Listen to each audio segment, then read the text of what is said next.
is Leslie Williams, and today's date is January 28th, 2012, and I'm in San Diego, California. I'm going to get right to the point in this YouTube video, and I apologize that the video quality is not that great.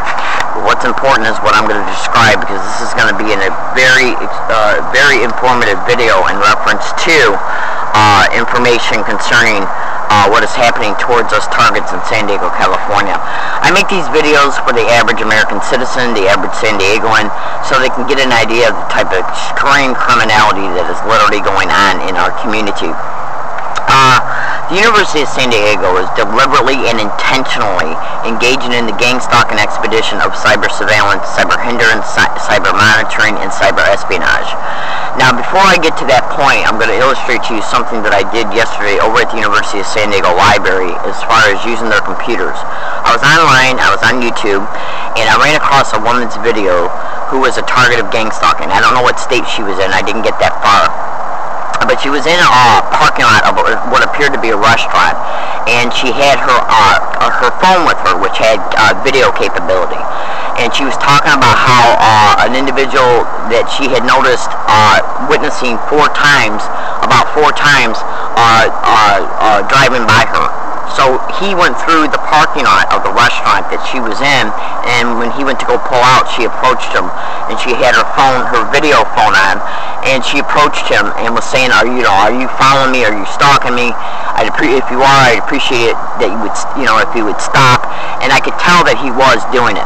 See, here's the thing. I've been a target of this gang stalking, this organized stalking, openly now for 10 years. I've been a target of it at least since 1980, okay? And so, as a result of being a target of it openly for 10 years, I know how they operate, okay? They've done the same thing to me, okay? In fact, I just took a video picture yesterday of, excuse me please, because what gang stalkers will do is they want to make you feel like you're being stalked and harassed along all of your routes. And this is done to make you feel hyper-vigilant and hyper-alert. Now, I didn't hear this woman mention gang stalking at all when she was making the video, because after the guy left, she was continually talking on her video phone, and she just mentioned stalking. So what I did was, I could tell this guy was engaging in gang stalking just by how he was reacting to her questions, okay, and the fact that she had stated that she saw him 4 times circling her. So what I did was, I attempted to go on her YouTube, on that YouTube video. Below it is some comments that you can make in reference to watching the video. So I typed in some things about who they are, okay? And then I made 2 comments, and then I attempted to make a 3rd one so I could copy and paste the manifesto of a gang stalker. An actual gang stalker, a manager and director of gang stalking crews, he went offline and typed in who they are, how they operate, who they're connected to, and in part what they're all about. And then he downloaded it to a USB drive and went to an internet cafe and posted it online. As a result, it spread like wildfire in the target community in reference to the internet. And so I went to copy and paste that Gang Stalker Confesses manifesto in the YouTube comments feature so she could see it and then go to it and review it so she could understand what was happening towards her, okay? And they wouldn't allow it over at the University of San Diego. And they've done this to me multiple times when they see that I go to copy and paste specific informative information in comments features or even in blogs that I attempt to write. They'll bring up an error code that says, error, please try again. I tried it again 4 times and they wouldn't allow it. So I went to her YouTube channel and sent her a message, and I don't know if she got it. But this is the literal audacity of what they do over at the University of San Diego. Now, if you don't believe what I'm saying, all you have to do is do 2 things. Or if you don't understand what I'm saying, is go to Google and type in Gang Stalker Confesses. The manifesto's right there. Just look for it. Second, it's all over the internet that gang stalking expedition. In fact, it even says it right in the manifesto that all targets' communications are monitored. It flat out says it in the manifesto, and one is the internet. It's a form of communication. They also hack into your cell phone, intercept emails, intercept phone calls. They'll even put phone messages on your phone of people that you don't even know. They have literally erased 911 calls that I have made to 911 since I've been back here in San Diego since August of 2011. I've had to call 911 9 times. And they've all been erased from my dial called feature on my phone. Okay. Now, let's see what else. Oh, yesterday, actually on the 26th, I contacted the National Association for Civilian Oversight of Law Enforcement. It's in a link that's in the Internal Affairs, the San Diego Internal Affairs Department webpage. They have a link on there for you to click on if you want to file a complaint against the San Diego police. Okay, and so I clicked on it and went to that homepage and then filled out the contact information and sent it to them from the University of San Diego Library. That happened on the 26th. I checked my email yesterday. There was no reply from them, which is basically what I put up with on a 100% scale. Every place that I contact, I am not recontacted. I get no replies, none at all, because they either intercept the email that I sent or they intercept the reply. My name is Leslie Williams. I'm in San Diego, California. You would not believe how my communications are being intercepted and rerouted over at the University of San Diego. They did the same exact thing to me at U of M in Dearborn, Michigan. In the manifesto, it clearly states they're a nationwide syndicate. They follow a template of protocols and schemes, and when a target goes from one state to the next, the syndicate in the previous state will pay the syndicate in the state the target's going to, which they know as a result of the stalking and the cyber monitoring. Like if I go online and I start looking up Greyhound tickets and I'm going to be going to another state, they see what state I'm going to, and as a result of the stalking, they literally will contact the syndicate in the state the target's going to and have them gang stalked there. And it's all over the internet. Hundreds of thousands of targets are saying the same exact thing, that they're stalked from state to state. And I was gang stalked the second. I was gang stalked on the Greyhound bus, literally, to here again. I was gang stalked here in 2006, and I can prove that as well. Anyways, this right here is a copy of the, I printed out the contact information in reference to me contacting the National Association for Civilian Oversight of Law Enforcement, and here it is right here. I had to block out, it says it right here, the National Association for Civilian Oversight of Law Enforcement, okay? And that's the initials of the organization. And this right here is actually, what this is a copy of the contact. This right here, all this right here, is the name of the email file, because I copied and pasted me contacting them. And this is the contact form right here. Now I have my Gmail account address. I had that whited out, and you can clearly see it right here. The National Association for Civilian Oversight of Law Enforcement, and that's the initials of the organization. Internal Affairs Department link on their webpage, sent at University of San Diego on 1/26/2012, and there's the date right there, okay? January 26, 2012 at 2:50 p.m. And then if you turn the page, which I'm about ready to do, it's 8 pages long. This was copied and pasted into my email account and then given an email name. And this is the contact information right here. I gotta put something over my Gmail account name so it's not put online.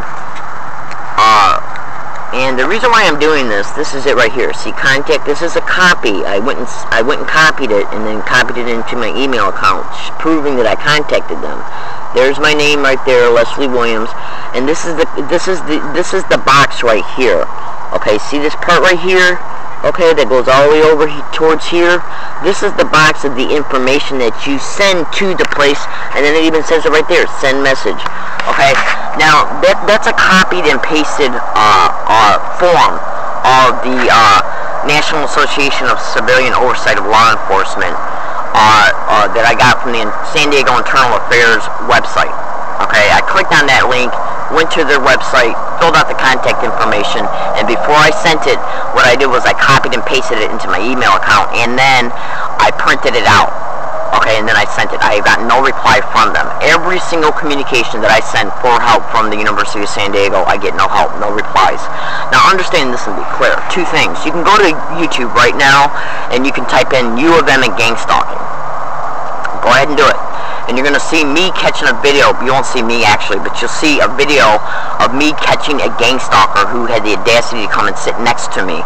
I had this video camera in my lap with my finger on the power button, and I saw that he came and sat next to me with my peripheral vision because I have so much experience with how they were harassing me. That's the reason why I had the video camera in my lap. Okay, he came and sat down next to me and was moving his hand towards me to try and get my peripheral vision attention so I could look at him and then see him harassing me. So what I did was I used my finger and I pressed the power button on my video camera and I caught him in action, harassing me. That's online right now, and you can find it by going to U of M and gang stalking. Okay? That proves I was gang stalked at U of M, and I have videos online that go all the way back to 2006 showing pictures of people that I have caught in the library after the fact that have gang stalked me and harassed me on previous occasions over at U of M.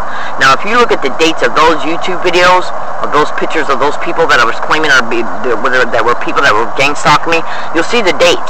One is 2009, but that's because I wasn't able to actually find a way to, because back then I didn't know anything about data reader writers or how to develop my videos so I can put them on YouTube. So I just kept the videos and then found ways 2 years down the road on how to do it, and as far because I didn't know anything. I'm learning disabled. But the point is that if you look in the comments features of those videos, you'll see me saying that this woman was caught in 2006. And then I find a gang stalker, I catch a gang stalker harassing me flat out on January 20th, 2011. What's the likelihood of me not being gang stalked between those dates? I was all over the internet that I was being gang stalked on every single occasion I went to U of M, all the way back to 2005. Blogs, emails, information that I have sent to 60 Minutes, newspapers, Amnesty International, ACLU, and I finally caught one. So what's the likelihood of me being gang stalked only once back in 2006, and then I catch one again, doing it only once again in 2011? No, I was gang stalked every single time I went to U of M. Okay? Then I come out here to San Diego again, and I'm gang stalked out here again. I caught him. I predicted that I might be assaulted on a bus in reference to me attempting to contact Barbara Boxer so she could find out why my emails were being intercepted in reference to me contacting the Curriculum Servicing Center in the Department of Education. I tried to contact them from the University of San Diego Library. I got no replies from them. So I printed out a privacy consent form so Barbara Boxer can investigate why I was not being recontacted. And then I made an email file stating in that email file that there was a great likelihood that I might be assaulted or something might happen to me in reference to me preparing to go down to Barbara Boxer's office so she can investigate why I got no reply from the Department of Education. Okay? And so I made an email file, a prediction about how this gang stalking expedition might react to me physically preparing to go down to Barbara Boxer's office. In that email file, I stated there was a great likelihood I would be assaulted either on public transportation, walking, or riding my bike, and 9 days later, I was brutally assaulted on the MTS bus, public transportation. Then MTS sends me an altered video of the assault, which you can view right now at YouTube by going to YouTube and typing in "Learning Disabled Woman Brutally Assaulted on MTS." MTS mails altered video. Okay?